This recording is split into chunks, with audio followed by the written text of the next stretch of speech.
မင်္ဂလာပါ2026မင်္ဂလာနှစ်သက်မှာတင်းရဲ့ကံကြမ္မာအခြေအနေလေးတွေကဘယ်လိုရှိမလဲဘာတွေဆက်ဖြစ်နိုင်မလဲဆိုတော့ reading တွေကိုဖြစ်ကေခါ reading ပုံစံမျိုးလေးနဲ့ပေါ့နော်ယူရီးယား group 3ခုချထားပေးမယ်အဲ့ဒီအထက်ကတတိချာချာအာယုံပြုပြီးတော့ကိုယ့်ရဲ့စိတ်အာယုံနဲ့တစ်ထပ်ထဲကြတဲ့ group တစ်ခုကိုရွေးချယ်ပြီးတင်းရဲ့ကံကြမ္မာအခြေအနေတွေက2026မှာဘာတွေဆက်ဖြစ်နိုင်မလဲဘာတွေတတိထားမလဲဆိုတော့reading လေးကိုအခုယူရီးယားတင်ဆက်ပေးတော့မှာပဲဖြစ်ပါတယ်ဒီ group 3ခုထဲမှာဒါ group number 1 group number 2 group number 3အဲ့တော့အချိန်ထပ်ပြီးတော့ယူချင်တယ်ဆိုရင်ဗီဒီယိုလေးကိုခဏရက်ပြီးတော့ရွေးချယ်လို့ရပါတယ်ဒီပထမအောင်ဆုံး group number 1 group number 1ကိုရွေးချယ်ထားတဲ့သူတွေဒီ2026မှာပေါ့နော်ဖြစ်ပေါ်လာနိုင်တဲ့ကံကြမ္မာအခြေအနေနဲ့ဘာတွေတတိထားရမလဲဆိုလို့ရှိရင်စိတ်ထဲမှာလက်ရှိမှာပေါ့နော်ပထမဆုံးအခြေရေးကိုအရင်ပြောလိုက်မယ်ပေါ့နော်ဒီ group 1ကိုရေးထားတဲ့သူတွေအနေနဲ့အခြေရေးမှာတစုံတစ်ဦးကိုစောင့်မျှော်နေတယ်တစုံတစ်ဦးဆိုတာကကိုတိတိရက်နဲ့နာကျင်စေတဲ့သူပေါ့နော်အဲ့ဒီလူကကိုခြံထားခဲ့တာကိုကတိတိရက်နဲ့သူဘယ်တော့ဖုန်းဆက်မလဲသူဘယ်တော့ကိုအဆက်အသွယ်လုပ်မလဲဆိုပြီးတော့ဒီမှာနာကျင်ရက်နဲ့ဆက်လက်ပြီးတော့မဖြစ်နိုင်မှန်တိတိရက်နဲ့ပေါ့နော်စောင့်မျှော်နေရဆိုတဲ့ပုံစံမျိုးလွှမ်းမိုးနေရတွေ့ရတယ်အဲ့တော့စိတ်ထဲမှာလည်းအထီးကျန်နေတယ်ဒီပေါ့နော်စီးပွားရေးတွေဘာတွေလုပ်နေတဲ့သူတွေရဟန်တိုက်ခံနေများနေတယ်ကိုယ့်အနေနဲ့ကိုရွေးချယ်စဉ်းစားဆုံးဖြတ်ထားတဲ့အရာတွေဒီတလွဲစီဖြစ်တတ်တယ်ဆိုတဲ့ပုံစံမျိုးလေးတွေတွေ့ရတယ်ပေါ့နော်နောက်တစ်ခုကိုကောင်းတယ်ဆိုတဲ့မိတ်ဆွေတွေကမှကိုနောက်ကျောထားနဲ့ထိုးသွားတာမျိုးတို့ကိုအတွက်ပေါ့နော်အခြေရေးတွေလူမှုရေးတွေဆိုလို့ရှိရင်ပေါ့နော်ဒါအတူတူပဲကိုယ့်ရဲ့မိတ်ဆွေတွေကိုယ့်ရဲ့ချစ်သူတွေကမလောက်တော့ပါဘူးဆိုပြီးတော့ကိုပေါ်သစ္စာဖောက်သွားတယ်ယုံကြည်မှုအလွဲသုံးစားလုပ်သွားတယ်အဲ့တော့ဒီနှစ်လအတွင်းမှာအထူးသတိထားပါပေါ့နော်ဒီနှစ်လကနေအများဆုံးအကြဆုံး9လအတွင်းမှာကိုပုံကောင်းတယ်လို့ထင်တဲ့သူတွေကသစ္စာဖောက်သွားတဲ့ပုံစံမျိုးကြုံတွေ့ရတတ်တယ်အဲ့တော့အခြေရင်းမှာဆိုလို့ရှိရင်ပေါ့နော်အလဲလဲအကွဲလေးတွေကြုံတွေ့နေရတယ်ဆိုတဲ့ပုံစံမျိုးလေးတွေ့ရတယ်အဲ့တော့တတိထားဆက်အနေနဲ့ပြောမယ်ဆိုရင်လူတိုင်းကိုလွယ်လွယ်မယုံကြည်နဲ့ဆိုပြီးတော့အတင်းအတွက်ပေါ့နော်2026မှာအထူးသတိပေးထားတာမျိုးတွေ့ရတယ်။ဘာဖြစ်လို့လဲဆိုလို့ရှိရင်ဒီမှာကကိုကယုံကြည်လို့တစ်စုံတစ်ယောက်ကိုဘယ်အကြောင်းအရာမစိုးပေါ့နော်ရင်ဖွင့်နေပြောပြရတယ်ဒါပေမဲ့သူတို့တွေကကိုယ့်အတွက်ပါစက်မလုံးဘူးကိုယ့်ကိုဂတိတွေပြပြတယ်အဲ့လိုမျိုးပုံစံလေးတွေလွှမ်းမိုးနေရမျိုးလေးတွေပေါ့နော်ဒါ overall မှာတွေ့နေရတာရှိရဲအဲ့တော့စိတ်ထဲမှာအထီးကျန်တာတွေများနေတယ်ဆင်းမထိကြနာတွေများနေရဆိုတာကပြန်မလာတော့တဲ့သူကိုတိတိရက်နဲ့ဆောင်းမျှော်နေတာမျိုးတို့ကိုယ့်အတွက်ပေါ့နော်ဒီအလုပ်တစ်ခုဒီပြောမယ်ဆိုလို့ရှိရင်ကိုယ်အလုပ်ကိုင်းလေးဒီပညာရေးကိစ္စတွေတခုခုသတင်းစကားတစ်ခုကိုဒီ group 1ကိုရွေးချယ်ထားတဲ့သူတွေကဆောင်းမျှော်နေတယ်ဆိုတဲ့ပုံစံမျိုးကိုတွေ့ရတယ်စောင့်မျှော်နေတယ်ကိုကဒီအကြောင်းလေးတစ်ခုပေါ့နော်သတင်းလေးတစ်ခုမိသားစုရေးတွေမှာဆိုလို့ရှိရင် conflict တွေများတယ်မိသားစုရဲ့အချင်းချင်းကိုရဲ့မိဘတဲ့သားသမီးကြားမှာအဆင်မပြေဖြစ်တာမျိုးအတူနေတဲ့သူတွေနဲ့အတိုက်ခံဖြစ်တာမျိုးဘယ်လိုအနေနဲ့ပြောမယ်ဆိုရင် by April လောက်မှာပေါ့နော် achievement တစ်ခုအောင်မြင်မှုတစ်ခုရရှိလိုက်မယ်ဆိုတဲ့ပုံစံမျိုးကိုတွေ့ရတယ် April လောက်မှာသတင်းစကားကောင်းတွေကြားရတတ်တယ်ဒီ group ကိုရွေးထားတဲ့သူတွေတက်ပေါ့နော်အဲ့တော့ဒီမကြသေးခင်မှာပေါ့အခြေရေးတွေမှာကိုယ့်ပေါ်သစ္စာဖောက်ထားတဲ့သူတွေကိုယုံကြည်မှုအလွဲသုံးစားလုပ်ထားတဲ့သူတွေရှိရဆိုလို့ရှိရင်ကိုယ့်ဘဝတွေကိုပြန်ဝင်လာတတ်တယ်ဒါပေမဲ့ပြန်လက်မခံတာအကောင်းဆုံးပဲဆိုပြီးတော့ပြတယ်သူအချိန်ချင်းနာကျင်စေတဲ့သူကကိုယ့်စီကိုပြန်ရောက်လာတာမျိုးကိုယ့်ကိုပြန်ဆက်သွယ်လာတာမျိုးကိုယ့်ဘဝတွေကိုပြန်ရောက်လာတာမျိုးဖြစ်တတ်တယ်အဲ့ဒီအရာဒီတည်မြဲတဲ့ပုံစံမျိုးမဟုတ်ဘူးနောက်တစ်ချိန်ကိုယ်အနာပေးလိုက်ဆေးပေးလိုက်တယ်ကိုယ်ကိုနောက်တစ်ချိန်ပြန်ပြီးတော့ခံစားရအောင်လုပ်ပြီးပြန်ထွက်သွားနိုင်တဲ့ပုံစံမျိုးတွေ့ရတဲ့ကြောင့်မလို့လွယ်လွယ်မယုံကြည်တဲ့မူဟိုပေါ့နော်ကိုယုံကြည်ထားတဲ့အရာတွေကပြက်ပြားတယ်ဆိုပြီးတော့ဒီ9လအတွင်းမှာပေါ့နော်အထူးသတိထားပေးပါဆိုတော့မျှော်လင့်ထားတဲ့အရာလေးတွေကတော့နည်းနည်းလေးတော့အချိန်ယူရတတ်တယ်ဒါပေမဲ့အချိန်ယူတာနဲ့အမျှကိုယ့်အတွက်ကောင်းတဲ့တုံ့ပြန်မှုတစ်ခုပြန်ရတတ်တယ်ဆိုတဲ့ပုံစံမျိုးလေးတွေတွေ့ရတယ်အဲ့တော့ဒီ2026ထဲမှာလောက်ကင်ကြံစီထားတဲ့အရာမျိုးတွေကိုယ့်အတွက်မျှော်လင့်ချက်တွေရှိတယ်ဆိုလို့ရှိရင်တော့ဒီဇိုင်းမမှတ်ပဲသူများကိုတိတ်မပြောနဲ့ပေါ့နော်ကိုယ့်ရဲ့စိတ်ထဲမှာကိုယ့်ရဲ့ idea အတိုင်းကိုယုံကြည်မှုရှိနဲ့လောက်ကင်မှာအဲ့ဒါဆိုရင်တစ်ထစ်ချအောင်မြင်ပါလိမ့်မယ်ဆိုတဲ့ပုံစံမျိုးတွေ့ရတယ်အဲ့တော့နောက်တစ်ခုပေါ့နော် universe message အနေနဲ့ကတော့ဗာပြောထားလဲဆိုလို့ရှိရင်တော့စိတ်ထဲမှာစိတ်ရှင်းထားပါဆိုပြီးတော့ပြောတယ်အဲ့တော့ကိုယ့်ရဲ့ဒီပေါ့နော်ကိုမျှော်လင့်ထားတဲ့အရာမျိုးတွေကိုယ့်ရဲ့ဒီလိုချင်တဲ့ပုံစံမျိုးကိုယ့်ဘဝထဲမှာဖြစ်စဉ်တဲ့အရာမျိုးတွေကကိုယ့်စိတ်ထဲမှာစိတ်ရှင်းထားနိုင်လေကိုယ့်အတွက်ပို့ပြီးတော့clear ရှင်းလင်းလာလေပေါ့နော်အဲ့တော့အဲ့လိုမျိုးအခြေအနေမျိုးမှာဆိုလို့ရှိရင်လည်းဒီအခြေအနေတွေမှာဆိုရင်ပထနာလေးတွေဖြစ်ရတာမျိုးကြောက်ကစားလေးဖြစ်ရတာမျိုးများတတ်တယ်ဒါပေမဲ့လို့ပေါ့နော်ဘယ်ရမဆိုစိတ်ထဲမှာရှင်းရှင်းလင်းလင်းနဲ့ကိုယ့်ရဲ့စိတ်ထဲမှာရှိတဲ့အရာတွေအကုန်လုံးကိုစိတ်တည်လူတည်ဘဝဖြတ်တမ်းမှာ 2026ကတဲ့အတွက်အကောင်းဆုံးအရာတွေလက်ဝယ်ပိုင်ဆိုင်ရရှိပါလိမ့်မယ်ဆိုပြီးတော့ပေါ့နော်လွှမ်းမိုးနေတဲ့အကြောင်းအရာမျိုးတွေရှိရပေါ့နော်ခြုံပြောရမယ်ဆိုလို့ရှိရင်တော့အဓိကကတော့လွယ်လွယ်နဲ့မယုံကြည်နဲ့ကိုလုံးမယ်ဆိုတဲ့အရာတွေဘေးကအဖြတ်ဝင်လာတယ်ဆိုလို့ရှိရင်တော့ကိုယုံကြည်မှုရှိရှိနဲ့ရှေ့ဆက်သွားပါဒါပေမဲ့အထူးသတိထားမှာကတော့မိသားစုအိမ်တွင်လေးနည်းနည်းဂရကုစားလေးများတက်တယ်ပေါ့နော်ဝက်တာလေးတွေရှောင်ရှားသတိထားလိုက်မယ်ဆိုလို့ရှိရင်တော့အဲ့လောက်ထိစိတ်ပူစရာတော့မလိုဘူးပေါ့နော်ဒါကတော့ group 1ကိုရွေးထားတဲ့သူတွေရဲ့ region လေးပဲဖြစ်ပါတယ် group 2ကိုရွေးထားတဲ့သူတွေအတွက်ပေါ့နော်reading လေးကိုကြည့်ပြရမယ်ဆိုလို့ရှိရင်2026မှာစိတ်ထဲမှာအခုထက်ထိကိုယ်စိတ်ထဲကလွတ်မချမိတဲ့ကိစ္စမျိုးတွေကိုဆက်လက်သဲဆောင်နေတော့မဲဆိုတဲ့ပုံစံမျိုးတွေ့ရတယ်အဲ့လိုမျိုးတွေသဲဆောင်လာတာမျိုးကမကောင်းဘူးပေါ့နော်ဘာဖြစ်လို့လဲဆိုလို့ရှိရင်ဒီ group ကိုရွေးထားတဲ့သူတွေအနေနဲ့ကစိတ်ထဲမှာတော်တော်လေးပေါ့နော်စိတ်ဓာတ်ရတိတ်မကြသေးခင်မှာရထားတဲ့သူမျိုးတွေစိတ်ထဲမှာအပူတော့ကမီးတိတ်မကြသေးခင်မှာပေါ့နော်ရင်ဆိုင်ကြော်ဖြတ်နေတဲ့သူမျိုးတွေရှိတယ်နောက်တစ်ခုကအခြေရေးတွေမှာဆိုလို့ရှိရင်ဒီလိုပေါ့နော်တွဲရမလားဆက်ပြီးတော့ဘယ်လိုလုပ်ရမလဲပညာရေးအလုပ်ကိုင်ကိစ္စတွေမှာဆိုလို့ရှိရင်ဒီအလုပ်ကိုဆက်လုပ်ရင်ကောင်းမလားအလုပ်ပြောင်းရင်ကောင်းမလားပေါ့နော်အဲ့လိုပြောရမယ်ဆိုလို့ရှိရင်စိတ်ထဲမှာနှစ်ခွတွေးဟာတယ်အရင်များနေတယ်အတွေးတွေမွန်းကျက်နေရဆိုတဲ့ပုံစံမျိုးဒီ group 2မှာရွေးထားတဲ့သူတွေမှာခန်းစားနေရတယ်ပေါ့နော်ဒီ group 2ကိုရွေးထားတဲ့သူတွေက2026ရဲ့နှစ်ကုန်ပိုင်းလောက်မှာ9လပိုင်း10လပိုင်း17လပိုင်း12လပိုင်းအဲ့လိုမျိုးနှစ်ကုန်ပိုင်းလောက်မှာတော့ငွေရေးကြေးလေးဆိုလို့ရှိရင်လက်ဖျားငွေတီးတယ်ကိုယ့်အတွက်အောင်မြင်မှုတွေဆိုလဲကိုယ့်လက်ဝယ်ရတယ်ဘာမဆိုကိုယ့်အတွက်ပေါ့နော်လောက်တိုင်းဖြစ်တယ်ဆိုတဲ့ကာလာမျိုးတွေတွေ့ရတယ်အဲ့တော့ group 2ကိုရွေးထားတဲ့သူတွေအနေနဲ့ကတော့အလောက်ကိုင်းနေဆိုလို့ရှိရင်တစ်ခုထပ်ပို့တဲ့လောက်ကိုင်းမျိုးတွေလုပ်ပြီးတော့ဝင်ဆိုလဲနှစ်ဖက်နှစ်ဆဝင်တာမျိုးတို့အမျိုးတွေကြုံရတတ်တယ်ပေါ့နော်အဲ့တော့အခြေအနေမှာဆိုလို့ရှိရင်လည်းဒီနောက်ွယ်မှာဒီပေါ့နော်ကိုယ့်ရဲ့စိတ်ထဲမှာပြီးခဲ့တဲ့နှစ်ကအရာတွေဒဏ်ရာတွေပေါ့နော်နာကျင်ရတဲ့အရာမျိုးတွေအဲ့ဒါတွေကတက်နိုင်သမျှရှော့ချပြီးတော့လွတ်ချလိုက်တာမျိုးကအကောင်းဆုံးဖြစ်လိမ့်မယ်ဆိုပြီးတော့တွေ့ရတယ်အခြေအမှာက2026မှာဗာလေးတွေသတိပြုရမယ်ဆိုလို့ရှိရင်ပေါ့နော်ကိုယ့်ရဲ့စိတ်ထဲမှာပူလောင်နေတဲ့အရာမျိုးတွေတစ်ဖက်ကသူကိုစိုးရိမ်တန်တရားကြီးနေတဲ့အရာမျိုးတွေအဲ့လိုမျိုးအရာမျိုးလေးတွေကိုလွတ်ချရမယ်ပေါ့နော်ဘာဖြစ်လို့လဲဆိုလို့ရှိရင်ဒီ group တို့ရထားတဲ့သူတွေအနေနဲ့တစ်ဖက်ကိုယ့်ရဲ့ချစ်သူလက်တွဲဖို့အပေါ်အရန်ကိုပူလောင်နေရအရန်တန်တရားဝင်နေရမျိုးတစ်ဖက်ကသူကလည်းကိုယ့်ကို control လုပ်ခံနေရတာမျိုးပေါ့နော်အဲ့လိုမျိုးလေးတွေတွေ့နေရတာရှိရဲအဲ့တော့ဒီ group တို့ကိုထားတဲ့သူတွေအနေနဲ့ကတော့ဒီဇူလိုင်လနောက်ပိုင်းလောက်မှာပဲပို့ပြီးတော့ကံကြမ္မာကလောက်တိုင်းဖြစ်တဲ့အတက်ဘက်ကိုရောက်တဲ့အခြေအမှာဆိုလို့ရှိရင်ပေါ့နော်ရခင်တော့ကြုံလေးခဲ့ရတာတွေကတဖြည်းဖြည်းချင်းစီ healing ဖြစ်ပြီးတော့အဆင်ပြေသွားတယ်ဆိုတဲ့ stage ကိုရောက်ရှိနိုင်တယ်ဆိုတဲ့ပုံစံမျိုးလေးတွေတွေ့ရတယ်ပေါ့နော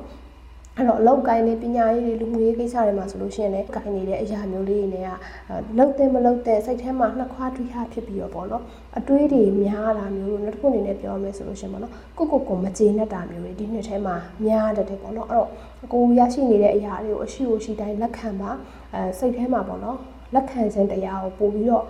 ့မွေးမြူပါဆိုပြီးတော့တတိပေးထားတာမျိုးလေးရှိရပေါ့နော်အဲ့တော့ကံကြမ္မာအနေနဲ့ပြောမယ်ဆိုလို့ရှိရင်စိတ်ထဲမှာအတွေးတွေတော်တော်များနေတယ်နှစ်လို့ပြောရမယ်စိတ်ထဲမှာပေါ့နော်ခြေတုံချတုံနေအတွေးတွေသာရှိနေတယ်တကယ်လည်းလက်တွေ့မှာလွတ်ဖြစ်တာမျိုးတွေတိတ်မရှိဘူးဖြစ်တတ်တယ်အဲ့တော့စိတ်ထဲမှာပြန့်လွင့်နေတဲ့အရာရှိရဆိုလို့ရှိရင်ဒီနှစ်စပိုင်းလောက်ကနေစပြီးတော့ကိုယ့်ရဲ့စိတ်ကိုအတတ်နိုင်ဆုံးပေါ့နော် control လုပ်ပြီးတော့တည်ငြိမ်အောင်လုပ်ပါနောက်တစ်ခုအနေနဲ့ပြောရမယ်ဆိုလို့ရှိရင်ပေါ့နော်စိတ်ထဲမှာမလုံခြုံတာမျိုးလေးတွေတစ်ဖက်ကလက်တွဲပေါ်နေပတ်သက်လို့ရှိရင်ကိုယ်စိတ်တွေကတန်တရားနဲ့မလုံခြုံတာမျိုးတစ်ဖက်ကသူဘက်ကလည်းပေါ့နော်ကိုဒီနာကျင်ပူလောင်စရာတွေတယောက်ကြားထဲမှာအဲ့လိုမျိုးအရာမျိုးလေးတွေနဲ့ဆက်နေပြီးရမျိုးအမျိုးလေးတွေများနေတဲ့ပုံစံမျိုးလေးတွေတွေ့ရတယ်ပေါ့နော်ဒါပေမဲ့ဒီ2026နှစ်ကုန်ပိုင်းလောက်မှာတော့ဆက်ရလူမှုရေးစီးပွားရေးအလုပ်ကိုင်ငွေကြေးအခြေရေးစသဖြင့်ပေါ့နော်အဲ့လိုမျိုးတွေကပို့ပြီးတော့ကောင်းတယ်နောက်တစ်ခုအနေနဲ့ပြောမယ်ဆိုရင်overseas နိုင်ငံရဲ့ခြားကိုသွားဖို့ပြင်ထားတဲ့သူတွေဆိုလို့ရှိရင်ဒီ2026နှစ်ကုန်ပိုင်းလောက်မှာအရန်ကောင်းတယ်ပေါ့နော်လူတဦးတယောက်ရဲ့အကူအညီအဆောင်အရှောက်ကောင်းအထောက်ပံ့ကောင်းလည်းရတတ်တယ်ဆိုပြီးတော့ဒါပြနေရမျိုးလေးရှိရဲပေါ့နော်အဲ့တော့စိတ်ထဲမှာတော့မတည်ငြိမ်တာမျိုးအတွေးများတာမျိုးတောကပူမိများတာမျိုးတွေပေါ့နော်ဒီ group ကိုရွေးထားတဲ့သူတွေအနေနဲ့များတယ်အဲ့တော့သတိထားမှာတော့ဒီနှစ်ဆကလေးကအထက်နိုင်ဆုံးကိုယ့်ရဲ့စိတ်ကိုတည်ငြိမ်အောင်အေးချမ်းအောင်အဲ့လိုမျိုးလေးတွေနေတာမျိုးကအသင့်တော်ဆုံးအကောင်းဆုံးဖြစ်လိမ့်မယ်ပေါ့နော်ပြင်မရတာမျိုးတွေတော့များတယ်ဒီနှစ်ပိုင်းမှာတော့ပြောမယ်ဆိုလို့ရှိရင် action ပေါ့နော်ကိုယ့်ရဲ့ဒီဇွဲလုံးလာဝရိယကို အသုံးချပြီးတော့ကိုယ့်အတွက်ပေါ့နော်စူးစမ်းမှုလေးတွေလုပ်ယူရမယ့်အရာမျိုးလေးတွေရှိတတ်တယ်ဒါပေမဲ့အဲ့ဒီပင်ပန်းရတာနဲ့ထပ်တူကိုယ့်အတွက်လည်းတန်ပြန်ရရှိတဲ့ရလဒ်ကလည်းကောင်းနိုင်မယ်ပေါ့နော်2026ကကိုယ့်အတွက်ခြေနဲ့ရလောက်တဲ့ပုံစံမျိုးဖြစ်တတ်တယ်ဒါပေမဲ့နှစ်စပိုင်းမှာတော့နည်းနည်းကိုပေါ့နော်အားမရတာမျိုးဟိုကလုံးရင်ကောင်းမလားဒါလုံးရင်ကောင်းမလားထိုင်နေတဲ့အတွေးတွေကရောက်ရခတ်တာမျိုးလေးတွေပေါ့နော်အမျိုးလေးအနေချင်းရှိတတ်တယ်နောက်တစ်ခုအနေနဲ့ပြောရမယ်ဆိုရင်ဒီ universe message ပေါ့နော်အခြေရေးတွေဒီလူမှုရေးစီးပွားရေးလောက်ကဆက်တဲ့ဘယ်အရာမဆိုကိုယ့်ရဲ့စိတ်ထဲမှာတဲ့ဒီ group တို့ယူထားတဲ့သူတွေကနှစ်ခွားဖြစ်နေရမျိုးများတဲ့အတွက်ကြောင့်မို့လို့ဒီလိုအချိန်ဒီဗီဒီယိုကိုကြည့်ရဒီအချိန်တွေကစပြီးတော့ကိုယ့်အတွက်မကောင်းဘူးလို့ထင်တဲ့အရာတွေကိုယ့်အတွက်မတင့်တော်ဘူးလို့ထင်တဲ့အရာတွေကို disconnect ဖြတ်ချပါဖယ်ရှားပါဆိုပြီးတော့ပြရဲပေါ့နော်ဒီ group ကိုရွေးထားတဲ့သူတွေမှာလည်းအခြေရေးမှာမိဘတွေကသဘောမတူတာမျိုးတစ်ခုခုအတားအဆီးအနှောင့်အယှက်တွေကအရှိမကားနေတာမျိုးအမျိုးလေးတွေပေါ့နော်တစ်ခုကအဆင်ပြေတယ်ဒါပေမဲ့တစ်ခုကတော့ကိုယ်ဘဝမှာနှောင့်ယှက်နေတယ်အခြေအနေအကြောင်းတရားတွေကိုလက်ခံပြီးတော့ကိုယ့်အတွက်အစိတ်ထားဖြစ်စေတဲ့အရာတွေကိုဖယ်ရှားဖြတ်ထုတ်တာမျိုးကဒီ2026မှာအကောင်းဆုံးအဖြေဖြစ်လိမ့်မယ်ဆိုတဲ့ပုံစံမျိုးလေးတွေတွေ့ရတယ်ပေါ့နော်အဲ့တော့ဒီ group တို့ရွေးထားတဲ့သူတွေကအခြေရေးမှာအနှောင့်အယှက်လေးတွေအဟန့်တာလေးတွေများတတ်တာမျိုးလေးတွေရှိတယ်စိတ်ပူပန်ရတာမျိုးလေးတွေပေါ့နော်အဲ့တော့နှစ်ကုန်ပိုင်းလောက်မှာဆိုလို့ရှိရင်တော့အကောင်းဆုံးပြည်နေသွားပါလိမ့်မယ်အဆင်ပြေသွားပါလိမ့်မယ်ပေါ့နော်ကိုယ်တိုင်လည်းနှစ်ကုန်ပိုင်းလောက်မှာဆိုလို့ရှိရင်ကိုယ့်ကို decision ဆုံးဖြတ်ချက်တွေပို့ပြီးချရဲလာလိမ့်မယ်ဆိုပြီးတော့ပြောနေရမျိုးရှိတယ်ပေါ့နော်လောလောဆယ်မှာတော့အကြောင်းအရာနှစ်ခုကိစ္စနှစ်ခုကြောင့်ပြများနေရတာမျိုးအတွေးများနေရတာမျိုးလေးတွေရှိတယ်ကိုပေါ့နော်တစုံတစ်ယောက်နဲ့ပတ်သက်လို့ကိုကရှေ့တိုးရခက်နောက်ဆုတ်ရခက်အဲ့လိုမျိုးအခြေအနေကြားလေးတွေနဲ့ပေါ့နော်ပူလောင်နေရတာမျိုးတွေရှိတယ်အဲ့တော့တဖြည်းဖြည်းနဲ့တော့ရင်ဆိုင်ကြော်ဖြတ်သွားနိုင်ပါလိမ့်မယ်ဒီ2026မှာ group 2ကိုယူထားတဲ့သူတွေအနေနဲ့ကတော့အဲ့ဒီသတိပြုစရာအချက်မျိုးလေးတွေသတိထားလိုက်တယ်ဆိုလို့ရှိရင်တော့အကောင်းဆုံးနေ့တစ်နှစ်ကိုပိုင်ဆိုင်ရပါလိမ့်မယ်အဲ့တော့2026မှာဒီ group 2ကိုယူထားတဲ့သူတွေအတွက်ကတော့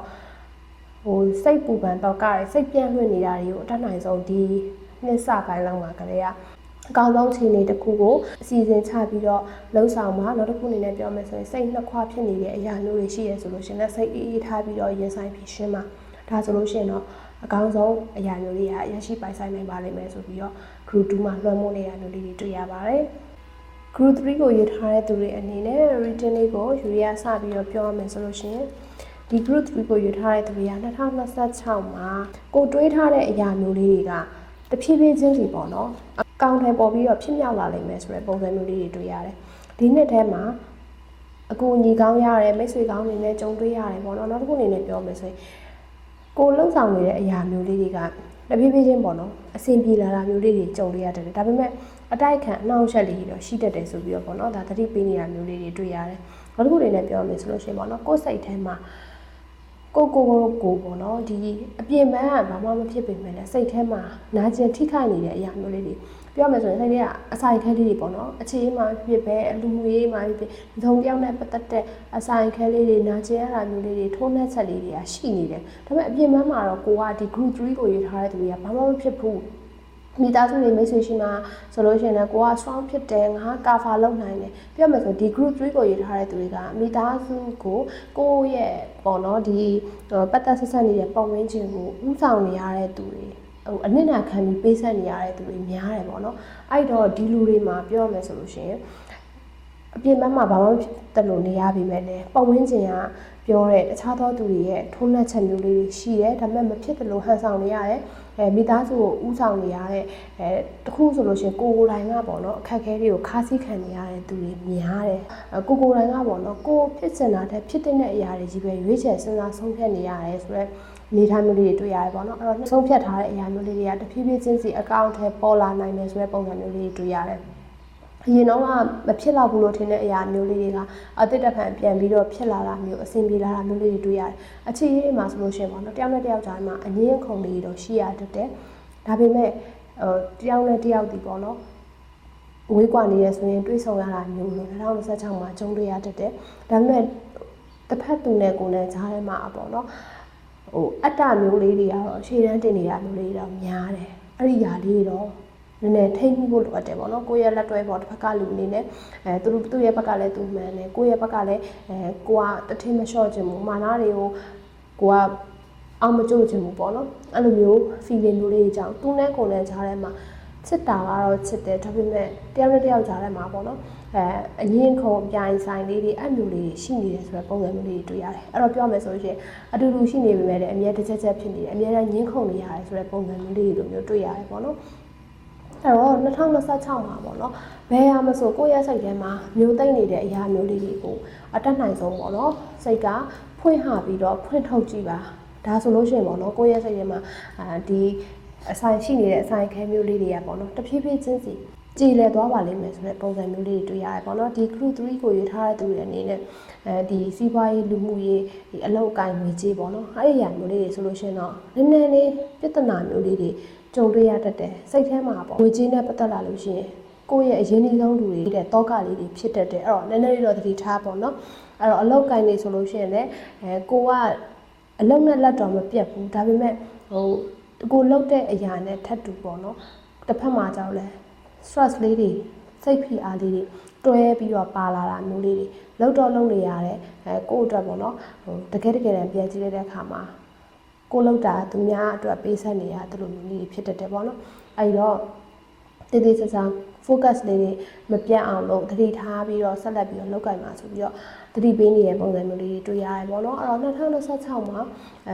ကိုယ့်ရဲ့စိတ်ထဲမှာပေါ့နော်အရန်ကြီးပေးဆက်လွန်လာတယ်အနစ်နာခံလွန်လာတယ်နောက်တစ်ခုအနေနဲ့ပြောမယ်ဆိုရင်ကိုချစ်တဲ့သူတွေကိုပတ်ဝန်းကျင်ကလူတွေကိုယ့်ရဲ့မိသားစုတွေနာကျင်မှာဆိုလို့စိတ်ရှုံးမှာဆိုလို့ကိုကမျိုးတိတ်ပြီးတော့ထားပေမဲ့ဒီနှစ်ပိုင်းတိုင်းမှာပောက်ကွဲလွယ်တတ်တယ်ဆိုတဲ့ပုံစံမျိုးလေးတွေတွေ့ရတယ်ပေါ့နော်အဲ့တော့သတိထားပေးပါစိတ်ထဲမှာရှိနေတဲ့ထိုးနှက်ချက်လေးတွေနာကျင်ရတဲ့အရာလေးတွေကိုတဖြည်းဖြည်းချင်းပေါ့နော်စိတ်ထဲမှာလက်ခံပြီးတော့လွှတ်ချပါဒါဆိုလို့ရှိရင်အဆင်ပြေလိမ့်မယ် group 3ကိုရထားတဲ့သူတွေကစိတ်ထဲမှာเนาะ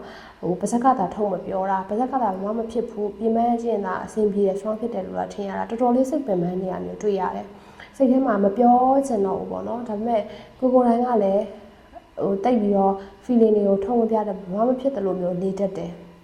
ဒါပေမဲ့ဒီຢာကကိုယ်စိတ်ထဲမှာဘာမှမခံစားတတ်လို့လည်းမဟုတ်ဘူးစိတ်ထဲမှာခံစားချက်ကပြင်းထန်တယ်ပေါ့เนาะခြေရင်းတွေမှာဆိုလို့ရှိရင်ပေါ့နော်မဖြစ်တဲ့မဲနဲ့အေးဆက်နေရတဲ့အခြေအနေမျိုးလေးတွေကြုံရတတ်တယ်အဲ့တော့တယောက်နဲ့တယောက်ကအတားတွေခြေတန်းတင်တာမနာတွေခြေတန်းတင်တာမလုပ်ဘဲနဲ့အေးစစ်စစ်ညှိနိုင်မှာဒါဆိုလို့ရှိရင်တော့အဆင်ပြေလိမ့်မယ်ပေါ့နော်အဲ့တော့ဒီ9လပိုင်းဇူလိုင်လဝန်းကျင်နောက်ပိုင်းမှာပို့ပြီးတော့ကောင်းလိမ့်မယ်အဲ့တော့နှစ်ရက်အစပိုင်းမှာစပြီးတော့ပေါ့နော်ဒီဗီဒီယိုကိုမြင်နေဆိုလို့ရှိရင်ကိုယ့်ရဲ့စိတ်ထဲမှာရှိတဲ့မြို့သိမ့်နေတဲ့အရာမျိုးလေးတွေကိုတဖြည်းဖြည်းချင်းတကားဖွင့်ပြီးတော့လက်ခံပြီးတော့ရှော့ချပါနောက်တစ်ခုက universe message အနေနဲ့ကတော့ကိုယ့်ရဲ့ဒီအခြေအနေမှာဖြစ်လူမှုရေးစီးပွားရေးငွေကြေးမှာဖြစ်ပေါ့နော်ဘယ်ရမဆိုကောင်းတဲ့အရာမျိုးတွေပဲဆွဲခေါ်နိုင်အောင်လို့စူးစမ်းပါပေါ့နော်ကိုယ့်ရဲ့စိတ်ထဲမှာကောင်းတဲ့အရာတွေကိုထားတယ်ကောင်းတဲ့အရာတွေကိုနေရာပေးထားတယ်ကောင်းတဲ့အရာတွေကိုဆွဲဆောင်ထားတယ်ဆိုလို့ရှိရင်တန်လိုက်သဘောတွေလိုပဲကိုကကောင်းတဲ့အရာတွေကိုစမ်းနေရလဲဆိုတော့ကောင်းတဲ့ကံတရားပဲကိုစီကိုလာတယ်ပေါ့နော်အဲ့တော့ universe message ကတော့ကောင်းသောအရာတွေကောင်းသောအတွေ့တွေကောင်းကိုယ့်ရဲ့ဘဝမှာကောင်းသောအရာတွေစွဲငင်ယူနိုင်ခြင်းအဲ့လိုမျိုးလေးတွေတွေ့ရတယ်အဲ့တော့ group 3ကိုရေးထားတဲ့သူတွေကတော့ဘယ်ရမဆိုပေါ့နော်ဒီ2026မှာအရာကိုပျော်ရွှင်ဖို့စိတ်ထဲမှာပြီးခဲ့တဲ့နှစ်တရာလို့အတိတ်ကလို့ကြိတ်မိတ်မနေတော့ပဲနဲ့ပေါ့နော်အရာဖြစ်တင်ဖြစ်ထိုက်တဲ့အရာမျိုးကိုကပဲအနစ်နာခံခါးစည်းခံနေတာမျိုးမဟုတ်ဘဲနဲ့အကောင်းဆုံးဖြည့်ရှင်းတာမျိုးကလိုချင်တဲ့ပန်းတိုင်းလိုချင်တဲ့ဘဝရည်ရွယ်ချက်တွေဖြစ်မြောက်လာဖို့အတွက်2026ကအကောင်းဆုံးဖြစ်လိမ့်မယ်ဆိုပြီးတော့လွှမ်းမိုးနေတာမျိုးရှိပါတယ် real reading လေးကိုကြည့်ရှုပေးကြတဲ့တအုပ်တယောက်ချင်းစီတိုင်းကိုကျေးဇူးအများကြီးတင်ပါတယ်နောက်ထပ်ဗီဒီယိုလေးတွေမှာထပ်ပြီးတော့တွေ့ကြပါအောင်မယ်နော်